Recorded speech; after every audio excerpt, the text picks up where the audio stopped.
Hola, ¿qué tal amigos, hermanos de las iglesias de Santander y de Basauri? Seguimos con nuestro videoseminario durante el mes de julio y hoy ya nos toca el tema número 6 que tiene que ver con el gran conflicto. ¿De qué estamos hablando este mes de julio? Bueno, es un videoseminario sobre algunas de las doctrinas adventistas. Algunas de nuestras creencias, pues estamos repasándolas, profundizando en algunos aspectos que creo convenientes, ¿verdad? Para, pues, repasar, profundizar, actualizarnos, ¿verdad? Así que, pues, gracias por estar aquí en este domingo a las 8 y vamos ya a entrar en el tema, como podéis ver siempre aquí con nuestra presentación. Bueno, ahí realmente es el tema 6, ¿verdad? No es el tema 5. Em, Sería el gran conflicto, ¿no?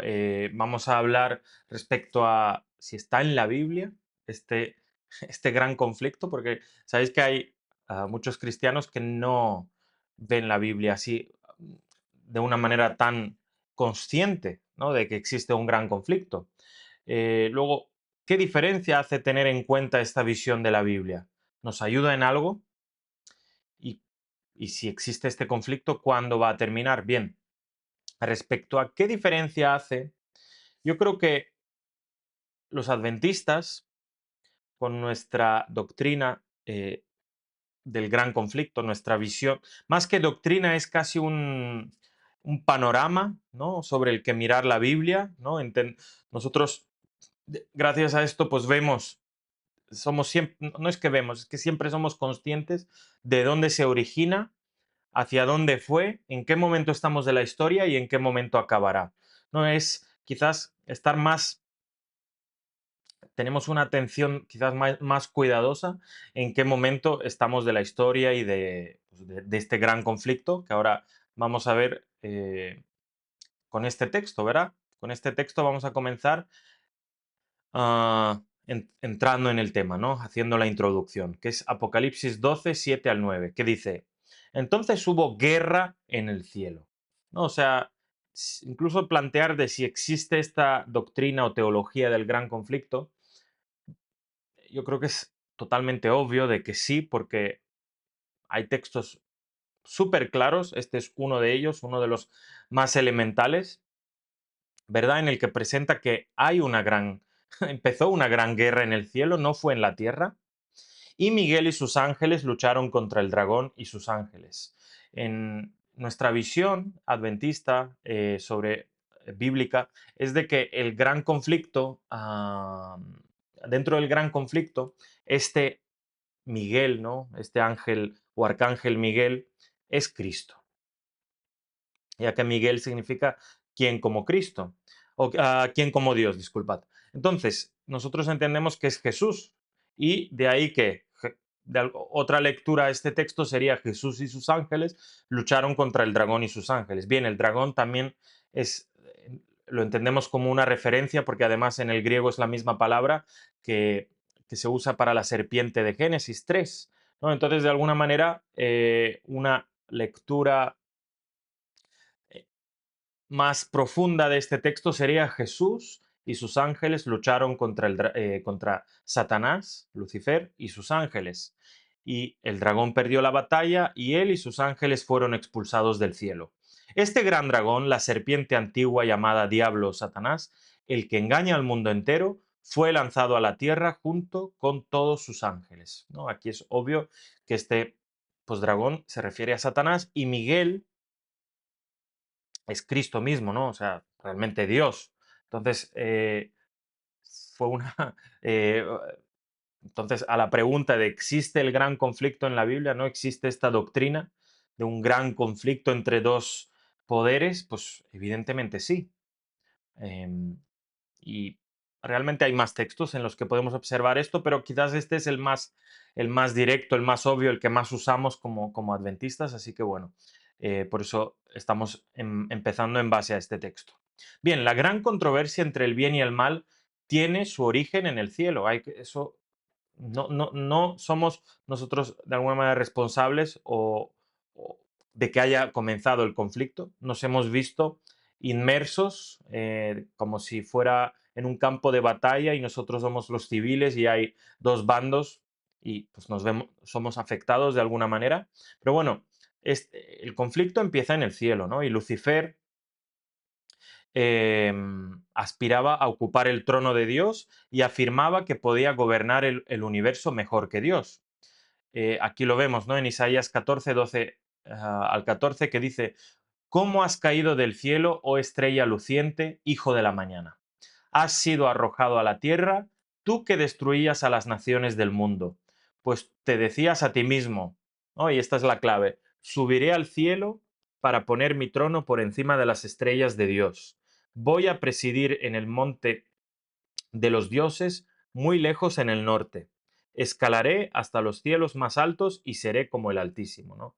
Ese realmente es el espíritu que tuvo Satanás, ¿no? Quiso derrocar a Dios y poner su trono por encima del de Dios. Evidentemente, eh, somos conscientes que para ocupar el trono de alguien hay que acabar con esa persona, entonces, con ese rey. Entonces, evidentemente, pues el deseo de Satanás era matar a Dios o en la manera que él pensaba que podía hacerlo, evidentemente.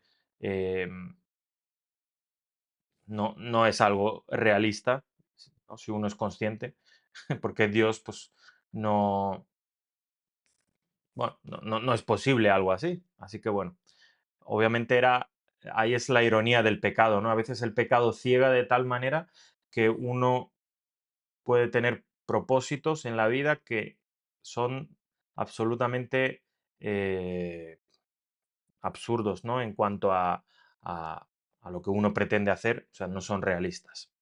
Bien, en el centro de la controversia estaba la ley de Dios. Lucifer declaró que la ley restringía la libertad de los ángeles, que no necesitaban ninguna ley para gobernarlos. Sus argumentos deben haber sido muy poderosos porque tuvo éxito en persuadir a un tercio de los ángeles para que aceptaran sus argumentos, ¿no? Ahí en Apocalipsis 12 dice que se llevó con su cola una tercera parte de las estrellas, es decir, de los ángeles. Ahora, ¿cómo sabemos que la controversia estaba en base a la ley de Dios?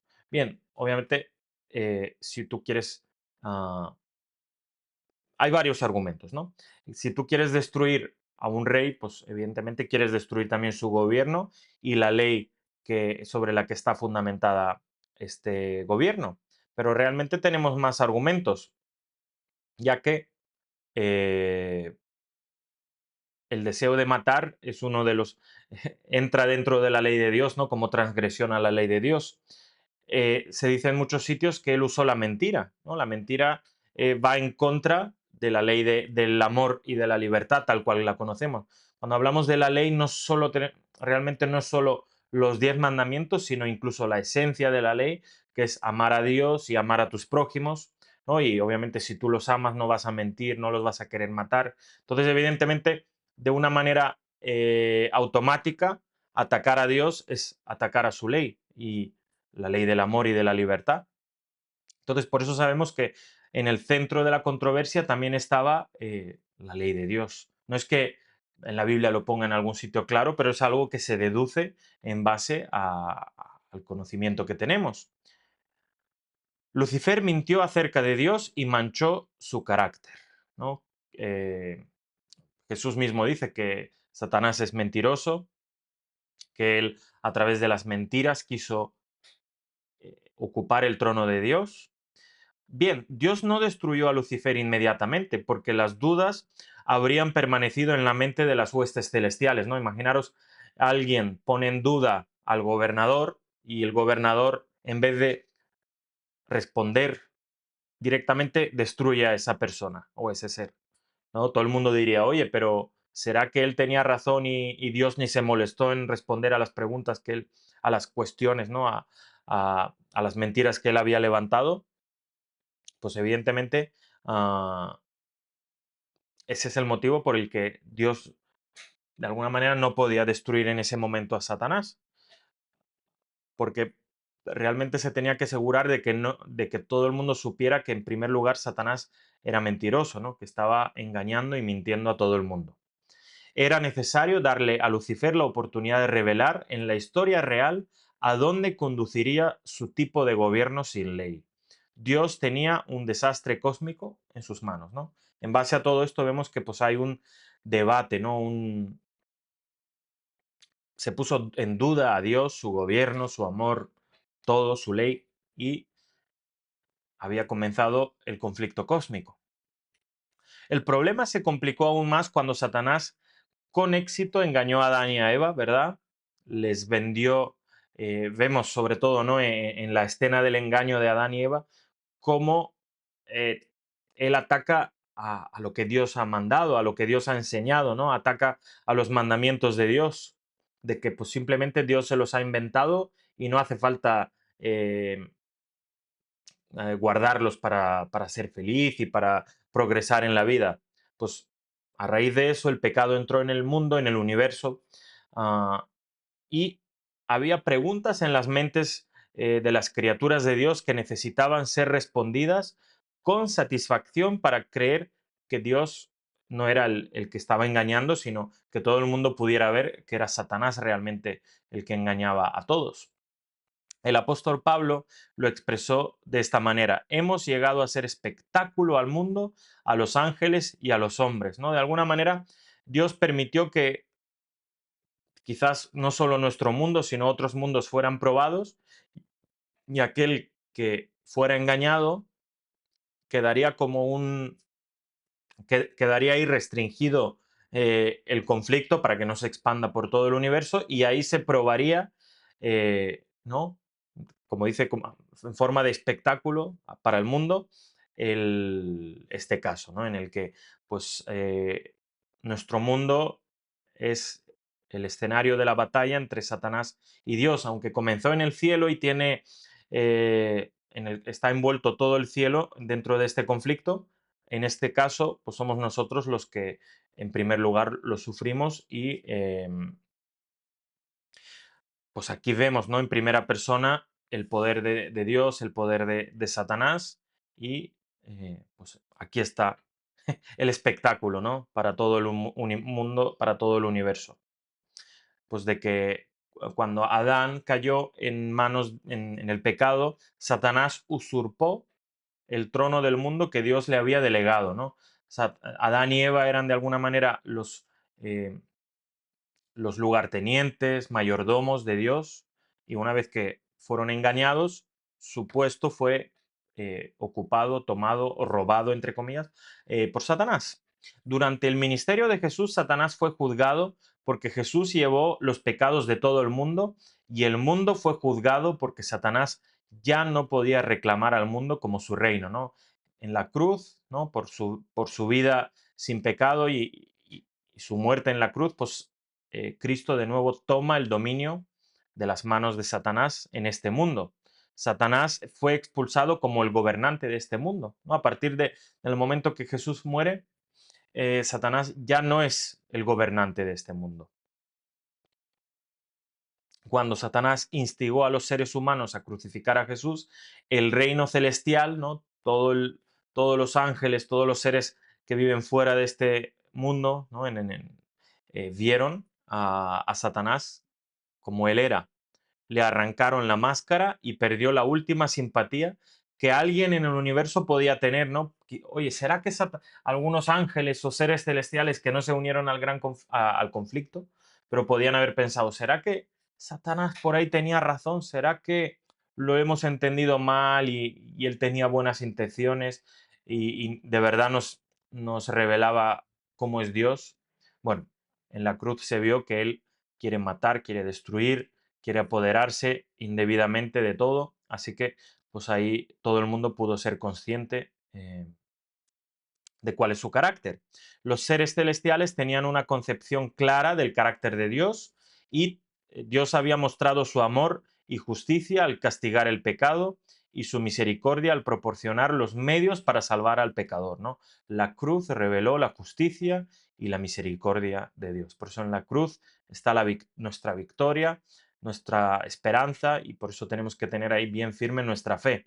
El juicio de Dios contra Satanás ocurre en tres etapas. Está la etapa de la investigación, en la que el universo ve y evalúa el carácter de Satanás y evalúa sobre todo el carácter de Dios y de una manera muy interesante, que fue por el medio del ministerio de Jesús aquí en la tierra. Luego está la etapa de la sentencia en la que Jesús pronuncia la sentencia en su contra en la cruz. ¿No? Jesús, Satanás y este mundo, ¿no? Fueron sentenciados en la cruz, pero todavía no estamos en la tercera etapa, ¿no? Que es la de la ejecución, ¿no? Pues cuando el juez, cualquier juez, incluso aquí en el mundo, dicta una sentencia, esa sentencia luego hay que, el poder ejecutivo, ¿no? Que suele ser pues la policía y todo esto, pues ejecuta lo que el juez mandó. Pues de aquí, de una manera parecida ocurre, ¿no? Satanás será ejecutado definitivamente después del milenio, después de los 1000 años. Am, Queda, por lo tanto, una gran pregunta por responder. Si el mundo y Satanás fueron juzgados en la cruz, ¿por qué continúa la gran controversia? Y muchos, incluso cristianos, adventistas, toda- su- sufren con esta pregunta porque ven que el mundo no acaba, no acaba, no acaba. eh, Cada vez parece que hay más sufrimiento, más maldad en el mundo y es algo que dice, ¿qué necesidad hay que ponga Jesús ya fin a todo esto, que se acabe ya de una vez? ¿Para qué? Bueno, la respuesta es que aún queda por ver quién reclamará los beneficios de lo que Jesús hizo en su vida y muerte. Por así decirlo, Jesús depositó todo el mérito en el banco celestial para cancelar la deuda del pecado de cada persona en el planeta Tierra, pero todavía está esperando para que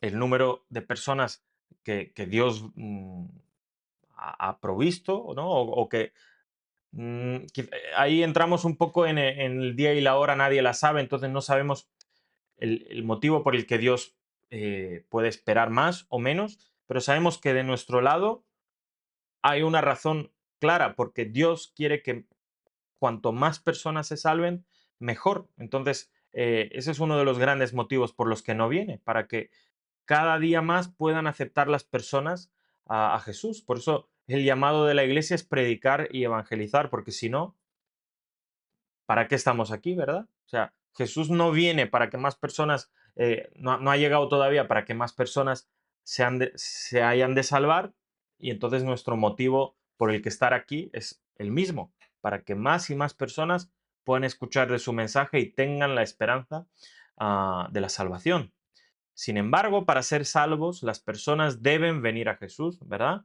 Y a través del arrepentimiento, la confesión, la fe, el bautismo, han de retirar, ¿no? Del banco de la salvación los capitales, el dinero que ahí hay depositado para cada uno.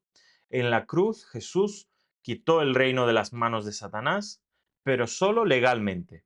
Todavía queda para que Jesús venga y lo recupere físicamente, ¿no? La fase ejecutiva en la que ya la sentencia eh, pues se ejecuta. Y podemos entender en base al santuario, por eso también el santuario es una de las doctrinas elementales básicas de la iglesia adventista. ¿No? Entendemos que en base al santuario entendemos mejor todavía qué está haciendo Jesús, porque Jesús no ha venido, se está retrasando porque sí o tiene un motivo verdaderamente serio.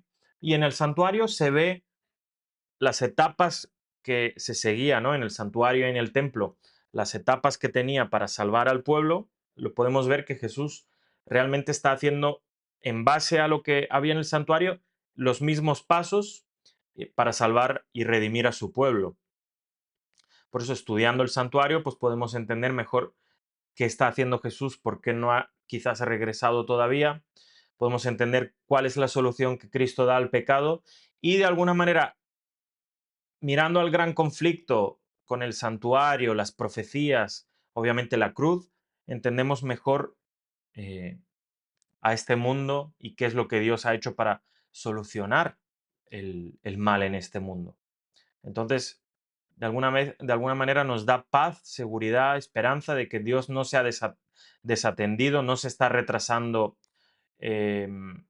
porque se le han ido las cosas de las manos, sino es paciente para que nos podamos salvar todos. Así que bueno, siguiendo las diapositivas, en el servicio del santuario del Antiguo Testamento, el pecador traía el animal para sacrificar, confesaba sus pecados y luego el animal era sacrificado, ¿verdad? El sacerdote entonces tomaba la sangre y la rociaba sobre el velo en el lugar santo. De esta manera el pecador fue perdonado y el pecado era transferido para el santuario, ¿no? O sea, la culpa del pecado era pasada al santuario. Por lo tanto, el santuario se iba contaminando, ¿verdad?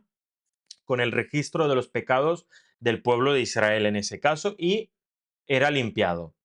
El santuario era limpiado desde el lugar santísimo y esto ocurría en el día de la expiación al final del año, ¿no? En el Yom Kippurim, que era pues, en español pues el día de la expiación, en el que todos ahí, pues las culpas de todos los pecados que habían sido pasadas la culpa sobre el santuario, ahí ese día el mismo santuario era expiado. No todos los que reclamaban los beneficios de la vida y el sacrificio de Cristo fueron sinceros, ¿verdad? El cambio en la conducta revela si el arrepentimiento es genuino o no. Por esta razón, la salvación es por gracia a través de la fe, pero el juicio es de acuerdo con estas obras, con nuestras obras. ¿No? Pues la fe, ¿no? Al final es algo interno que nadie puede ver, pero las obras, pues al final son las que todos los demás pueden ver y es la única manera tangible para saber eh, a quién sigue uno, ¿no? Si es a Dios o no a Dios, a Satanás. En otras palabras, somos salvos por gracia a través de la fe, pero seremos juzgados por obras porque las obras revelan si la fe es genuina. ¿No? Y esto no va en contra de la justificación por la fe, de la salvación por la gracia, sino que el juicio es en base a las obras, pues hay muchos testimonios en la Biblia respecto de eso. Lo podemos ver ahí en diferentes capítulos, disculpad, en diferentes textos de la Biblia. Y pues Jesús en Mateo 24 y 25 tiene muchas parábolas en las que literalmente dice que en base a las obras uno será salvo o no. Pero no porque las obras en sí salven, sino porque han sido lo que se puede mostrar frente a lo que uno tiene dentro. Por eso al final el, el ser buena, ¿no? El ser buenos, eh, cada vez más mejores personas, mejores cristianos, es básicamente símbolo de que uno va creciendo en la gracia. O sea, esto no es a reducirlo de una manera infantil a, oye, vamos a ser buenos para, sino es algo automático, ¿no? Cuando uno más tiempo pasa observando a Jesús, más en todos los sentidos mejora. Entonces, pues es obvio que así es como Dios puede ver ¿no? y se nos puede mostrar a quién nosotros seguimos. La fe no es algo abstracto, sino es algo concreto. Santiago comparó la fe con el espíritu y las obras como el cuerpo. No existe tal cosa como un espíritu sin cuerpo o un cuerpo sin espíritu. Todos los héroes de Hebreos 11 no solo creyeron en sus cerebros, ¿no? en sus mentes, sino que en realidad actuaron de acuerdo con su fe. Es importante, por lo tanto, resaltar que solo los nombres de aquellos que han reclamado a Jesús como su Salvador entran en revisión en el juicio de investigación previo al advenimiento. ¿No? Segunda de Corintios 5:10 dice, es necesario que todos nosotros comparezcamos ante el tribunal de Cristo para que cada uno reciba según lo que haya hecho mientras estaba en el cuerpo, sea bueno o sea malo. Los casos de aquellos que rechazaron a Jesús saldrán a la vista durante y después del milenio. Por lo tanto, es necesario examinar las vidas de aquellos que afirmaron recibir a Jesús, porque Jesús va a llevar a los fieles al cielo cuando venga. Si Jesús va a llevarlos al cielo cuando venga, su juicio debe haber tenido lugar antes, ¿verdad? No hay urgencia de juzgar los casos de los malvados antes de la segunda venida, porque permanecerán muertos en la tierra para ser juzgados durante y después del milenio. Los cristianos, por lo tanto, generalmente creen que las personas son juzgadas inmediatamente cuando mueren, ¿no? O van al cielo o van al infierno. En el caso de los católicos, pues muchos tienen que pasar por el purgatorio, pero es algo inmediato después de fallecer. O que también el juicio es, la otra opción es que el juicio es en la segunda venida. Incluso el credo, ¿no? De los credos más primitivos que tiene el cristianismo, dice, Él vendrá a juzgar a los vivos y a los muertos. Sin embargo, no, ninguna de esas dos cosas es cierta. El apóstol Pablo puso el juicio en el futuro. Fijaros, en Hechos 17, 30 y 31 dice, pero Dios, habiendo pasado por alto los tiempos de esta ignorancia, ahora manda a los hombres en todo lugar que se arrepientan, por cuanto ha establecido un día en el cual juzgará al mundo con justicia por aquel varón a quien designó, dando fe a todos por haberle levantado de los muertos. Y luego otro texto, porque el Padre a nadie juzga, sino que todo el juicio dio al Hijo, ¿no? En Juan 5, para que todos honren al Hijo como honran al Padre. El que no honra al Hijo no honra al Padre que le envió. De cierto os digo, el que oye mi palabra y cree al que me envió, tiene vida eterna, y no vendrá a condenación, mas ha pasado de muerte a vida. De cierto os digo, viene la hora, y ahora es, cuando los muertos oirán la voz del Hijo de Dios, y los que la oyeren vivirán, porque como el Padre tiene vida en sí mismo, así también ha dado al Hijo el tener vida en sí mismo. También le dio autoridad de hacer juicio por cuanto es el Hijo del Hombre.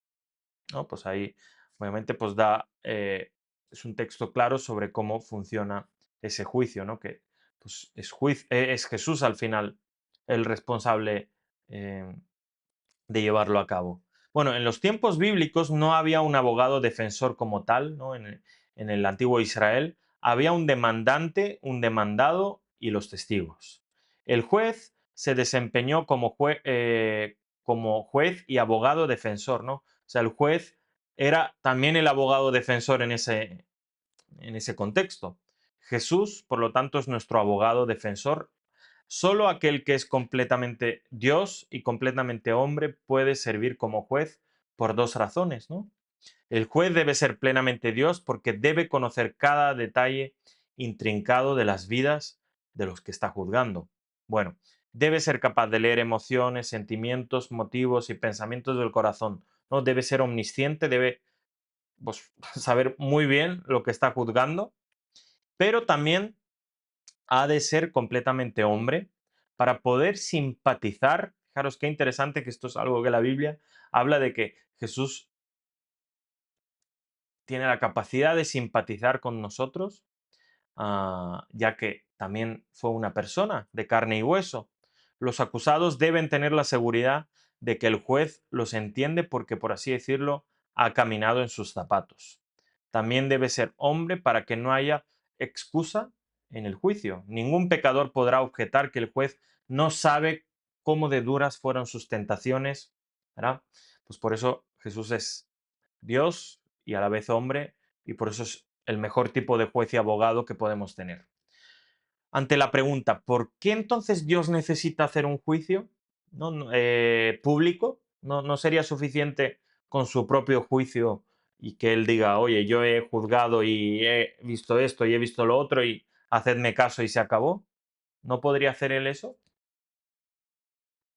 El hecho es que este juicio realmente no es para informar a Dios, es para el beneficio de todos los seres del universo que no conocen lo que Dios conoce, no son omniscientes.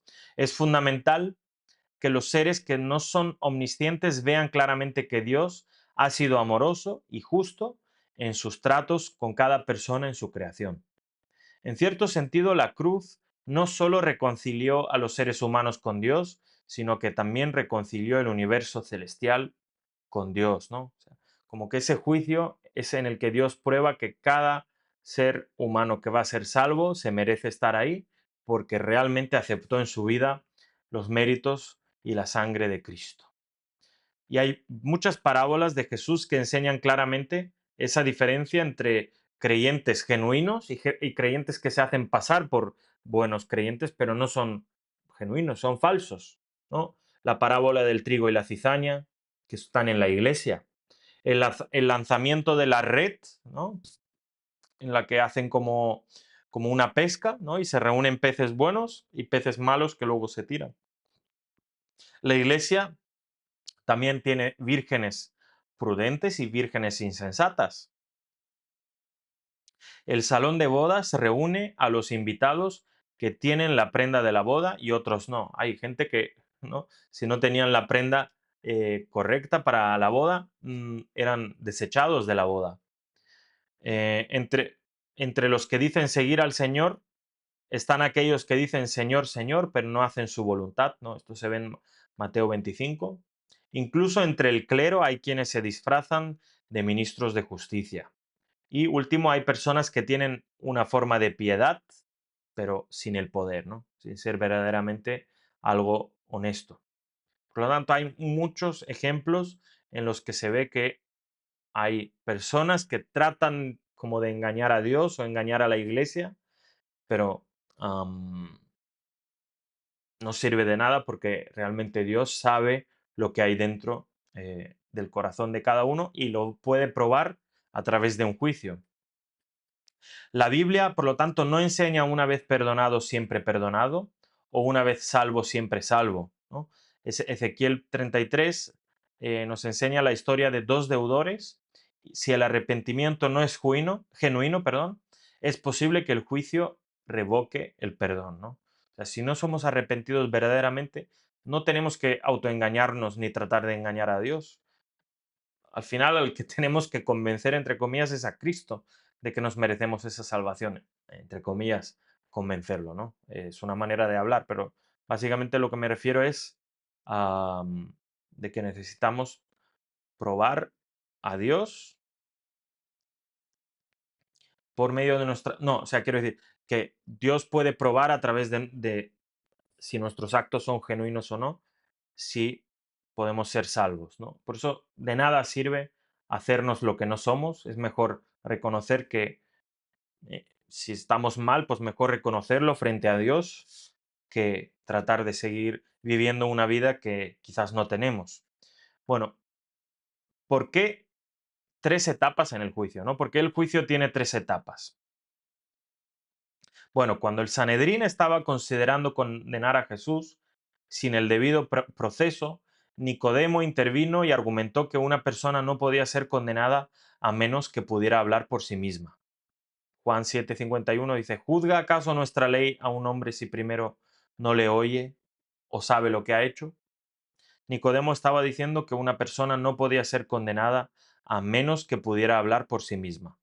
¿Esperaríamos algo menos de Dios, no? El método del juicio de Dios consta de tres etapas: investigación, sentencia y ejecución de la sentencia. Algo pues, que también funciona en muchos sentidos, así funciona el mundo legal en este mundo, ¿verdad?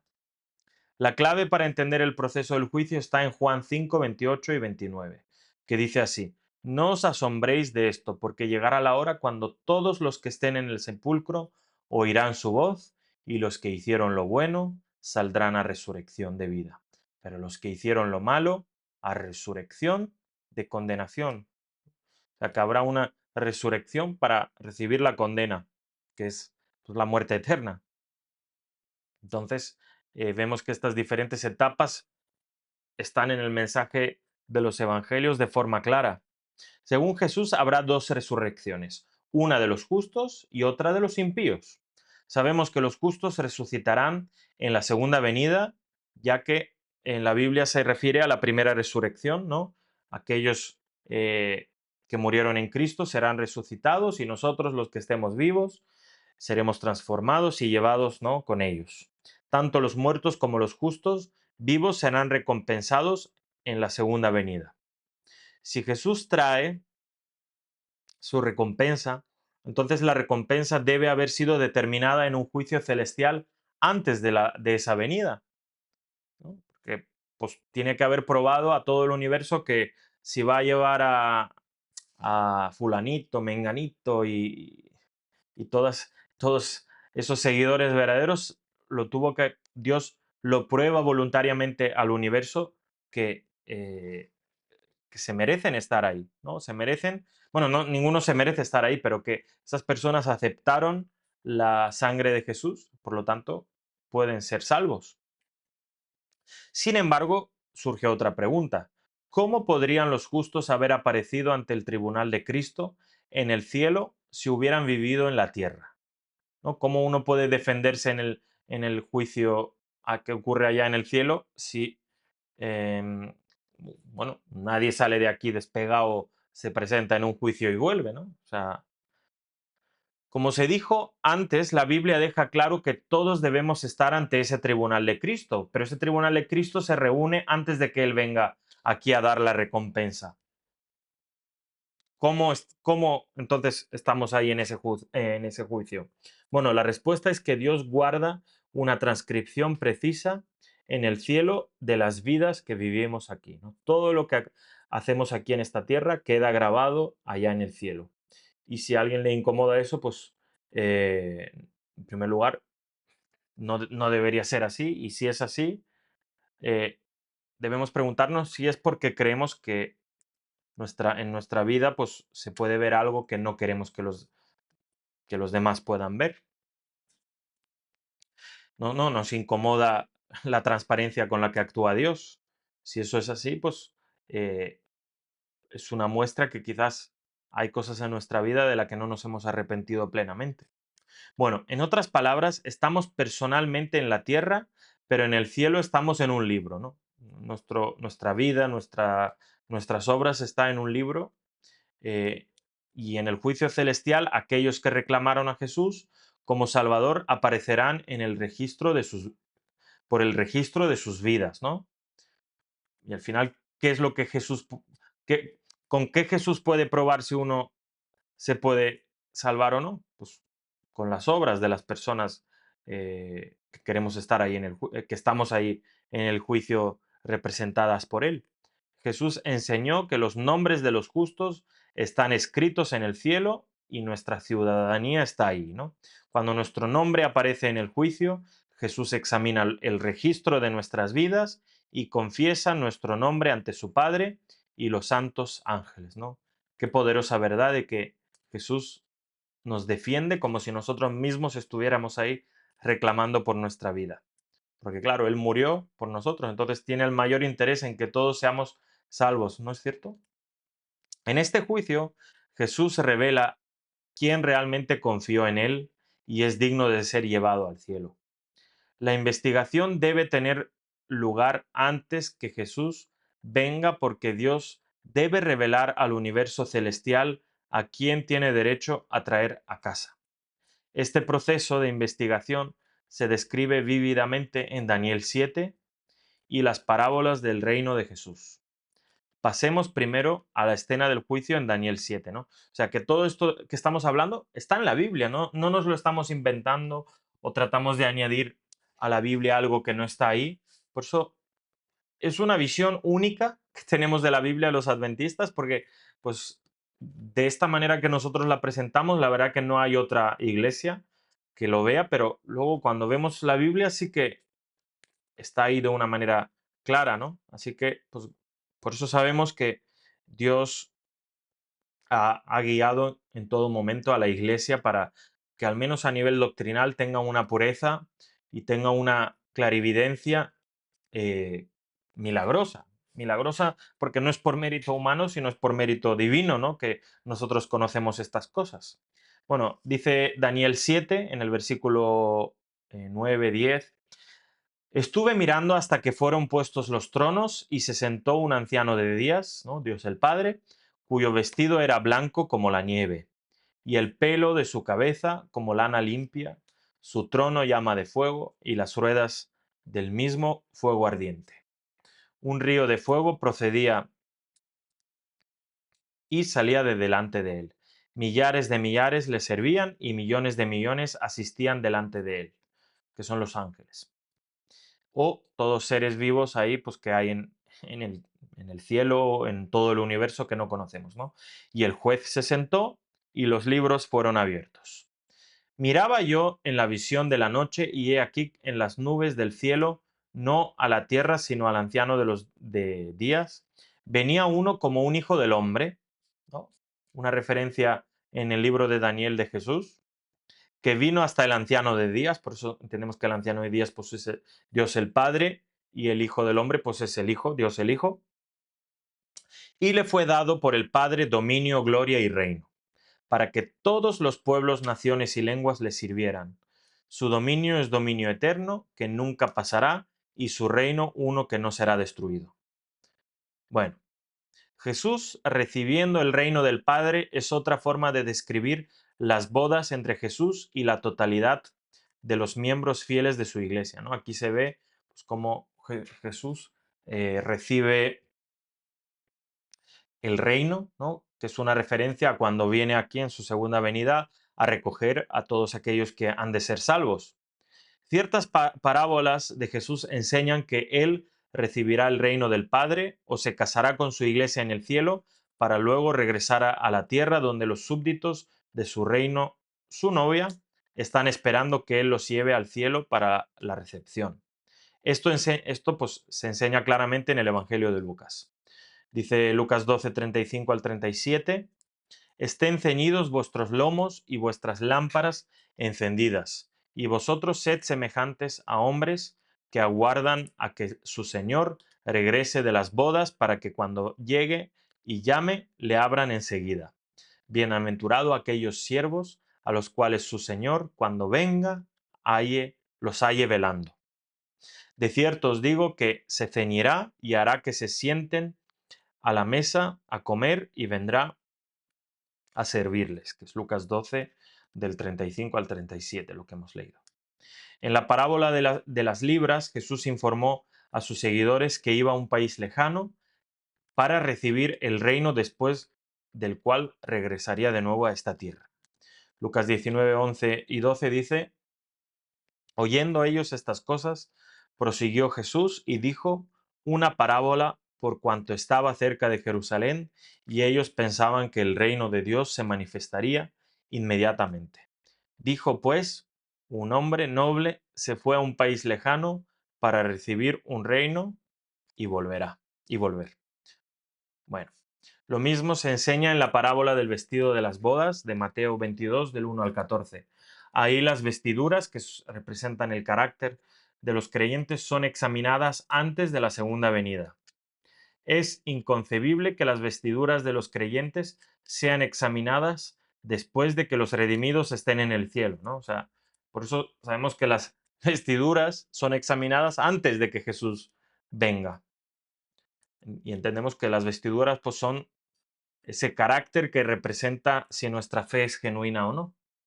También podríamos referirnos a la parábola de la red de arrastre, donde los peces en el bote están separados en la orilla.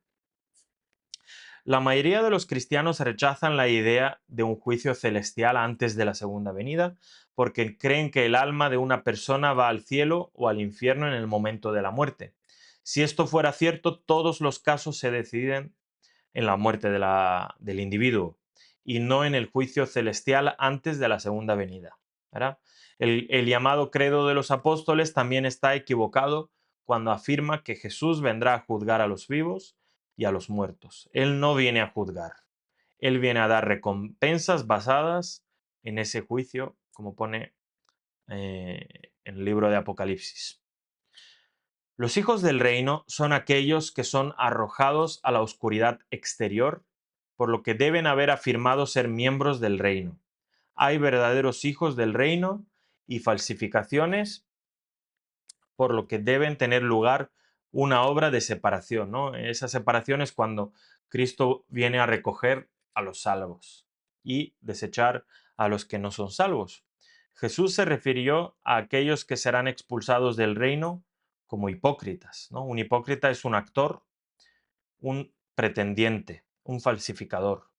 Mateo 23, 23 al 28 describe a los escribas y a los fariseos como hipócritas porque afirmaban ser muy piadosos por fuera, pero tenían estaban podridos por dentro. Los ángeles recogerán la cizaña del reino de Cristo, ¿no? Esta es su misión. Dicho esto, deben haber afirmado ser miembros del reino. Si los ángeles los recogen, deben haber estado dentro, ¿no? Por eso sabemos que la cizaña está dentro de la iglesia, dentro del reino de Dios, porque dice que está dentro del reino, pero los ángeles limpian esa iglesia, limpian ese reino y sacan la cizaña afuera para quemarla. Por lo tanto, en un momento dado anterior han debido de estar dentro de ese reino. Bueno, según Jesús, sus lugares serán tomados por aquellos que vienen del este y del oeste y del norte y del sur, que son verdaderamente miembros del reino, ¿no? Por eso, de nada sirve eh, engañar a los hermanos, porque al final, si uno es verdadero creyente o no, porque al que realmente debemos de convencer, entre comillas, que es a Dios, nadie lo puede engañar. Entonces, si yo os engaño o un hermano engaña a otro hermano de que es muy santo o es verdaderamente cristiano, no sirve de nada. O sea, sirve pues como un acto, como una especie de teatro que se va, que se, pues, se acabará en breve. Porque pues a Dios y los ángeles y ese juicio previo, ahí no habrá manera de engañar a nadie.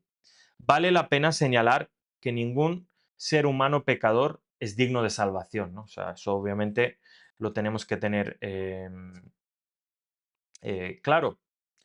Nadie se merece esa salvación, solo Jesús es digno. Pero sin embargo, si estamos en Cristo y estamos vestidos con la túnica de su justicia, Él servirá como nuestro sumo sacerdote y abogado y también como nuestro juez. Y ahí podemos enfrentar el juicio que ocurre antes de su venida, que es, lo llamamos nosotros el juicio investigador. Entonces, en él tenemos que depositar toda nuestra fe y confianza de que Él nos llamará y hará lo que no nos merecemos, que es salvarnos. Si hemos retenido a Jesús como nuestro abogado, Él estará en nuestro lugar defendiéndonos. Seremos aceptados en virtud de la justicia del amado de Jesús, ¿verdad? En el juicio Jesús revelará ante el universo que Él tiene el derecho legal de llevar a su novia a casa. Cuando la puerta de la misericordia se cierre, Jesús se quitará sus vestiduras sacerdotales y se vestirá con sus vestiduras como Rey de Reyes y vendrá a buscarnos a todos. Cuando Jesús comience a reinar, comenzará la gran tribulación, ¿no? De Mateo 24, y al fin de ella regresará a la tierra y libertará a su pueblo, a todos los que estén en el libro de la vida. En este momento, Él traerá su recompensa con Él y llevará a sus fieles al cielo, y todos estos textos podéis consultar para ver eso, ¿no? O sea, qué bonita esperanza de cómo termina el gran conflicto, ¿no?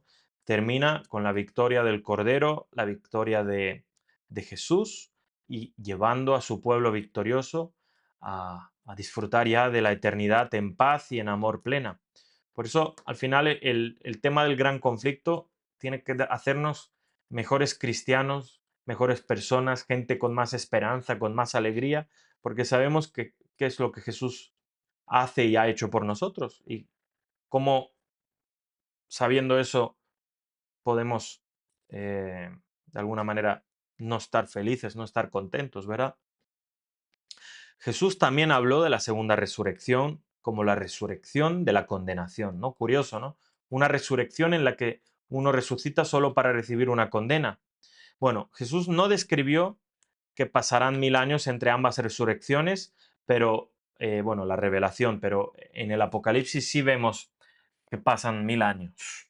La resurrección de la condena ocurre después del milenio, ¿no? Durante el milenio, Cristo, en unión con su pueblo, examina los registros de los impíos en el cielo y ahí todo el mundo puede comprobar por qué hay personas que pensaba que deben estar ahí, pero finalmente no se salvan, ¿no? Ahí pues se va a revelar cuántas personas rechazaron la salvación por su propia elección.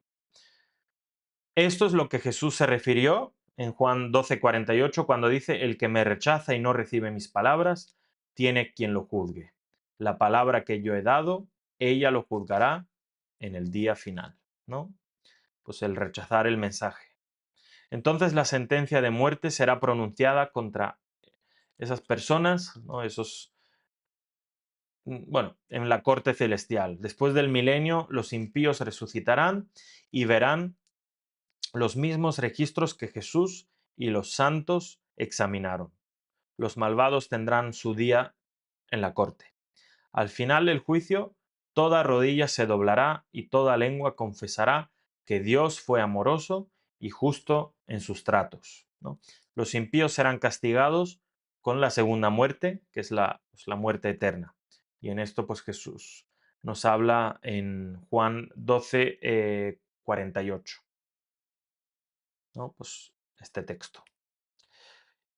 Y el punto importante aquí es que incluso los malvados tendrán la oportunidad de ver el registro de sus vidas, ¿no? Todo el mundo, incluso aquellos que se perderán, sabrán el porqué dentro de ese gran conflicto, sabrán por qué Dios no puede regalarles esa vida eterna, porque no quisieron. Algunos que afirmaron ser seguidores de Jesús se quejarán y apelarán la sentencia, pero será en vano, porque ahí estarán los registros de todos nuestros actos y todo lo que hemos hecho, y ahí se podrá ver por qué no somos salvos. A medida que vean el registro de sus vidas, será como mirarse en un espejo, y los espejos no mienten. Y para terminar, se verán a sí mismos, no, esta es la última diapositiva, se verán a sí mismos como lo fueron en la vida y no tendrán excusas, ¿no? Por eso, todo lo que nosotros somos aquí y hemos hecho, dicho, pensado, al final nos acusa o nos excusa. No somos salvos por las obras, pero las obras testifican frente a Dios, frente al universo, frente al juicio, lo que somos. El universo entero, tanto leal como desleal, ¿no? Aquellos que se van a perder entre los que están Satanás y sus ángeles, se inclinará ante la majestad del Padre y del Hijo y confesará que todo lo que Dios hizo fue justo y verdadero. Entonces Jesús se hará cargo del reino, lo devolverá a los santos y Cristo con su pueblo disfrutará de la eternidad con, ¿no? En un sitio que no habrá ni muerte, ni llanto, ni clamor, ni dolor, porque las primeras cosas pasaron. Y ahí el gran conflicto habrá terminado y Cristo y todos sus fieles seguidores, sus fieles hijos, estaremos allí. Y eso es lo que os deseo y espero que con este vídeo pues hayamos podido renovar nuestro deseo y nuestras ganas de seguir a Jesús. Así que bueno, el siguiente vídeo eh, tengo pensado hacerlo sobre el pacto, pero no sé si eh, ah, va a ser así porque quiero ver si eh, en el vídeo de la deidad alguien tiene alguna duda o quiere alguien que haga una segunda parte, sobre todo pues, si quedó alguna cuestión. Entonces, el siguiente vídeo en principio va a ir sobre el pacto, ¿no? Cómo funciona el pacto de Dios en el Antiguo, en el Nuevo Testamento, qué significa el pacto. Es algo que nosotros nos inventamos los humanos con Dios, es una cosa que viene de parte de Dios. Bueno, en este tema vamos a estar hablando, pero eso será en el siguiente vídeo. Y si no fuera, es porque cubro de nuevo algún tema respecto a la deidad, pues que he visto que alguien quiere que se trate. Así que bueno, vamos a estar con eso. Así que gracias por haber estado ahí, amigos, hermanos. Si alguien quiere compartir este vídeo, bienvenido sea. Y nos vemos en el siguiente vídeo seminario, pues en el jueves, el siguiente jueves, que subirá a las 8. Así que gracias por haber estado ahí. Dios os bendiga y nos vemos en el siguiente. Hasta luego.